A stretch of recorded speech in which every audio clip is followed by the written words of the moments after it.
La ville de Montpellier s'affirme aujourd'hui comme un territoire d'hospitalité aux artistes, notamment dans le cadre de la candidature à la capitale européenne de la culture. C'est l'une des raisons pour lesquelles nous avons décidé d'augmenter le potentiel de l'espace Saint-Ravy, qui est un espace au cœur de l'Écusson et qui est un espace qui accueille depuis longtemps des artistes émergents et confirmés de la ville et plus largement du territoire de la métropole et voire même parfois au-delà. Il était important pour nous déjà d'augmenter les horaires d'ouverture de ce lieu emblématique de l'art contemporain dans la ville de Montpellier. Les horaires désormais à compter du mois de septembre 2023. Le lieu est ouvert désormais du mardi au dimanche de 11h à 19h. Et puis nous avons décidé aussi, afin d'améliorer l'accueil qui est réservé aux artistes, et bien pour leur exposition qui dure en moyenne à peu près 3 semaines à chaque fois, avec une programmation étendue sur toute l'année, nous avons décidé de les accueillir dans de meilleures conditions, c'est-à-dire de leur offrir un gardiennage du lieu qui leur permet aussi de pouvoir vaquer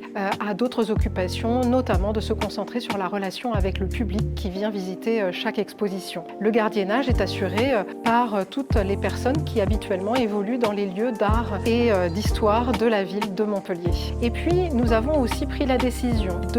d'octroyer un droit à une rémunération en contrepartie du droit d'exposition des artistes afin qu'ils soient rémunérés donc quand ils exposent, quand nous les accueillons ici dans cet espace Saint-Ravy. Nous sommes donc très heureux de vous accueillir en cette rentrée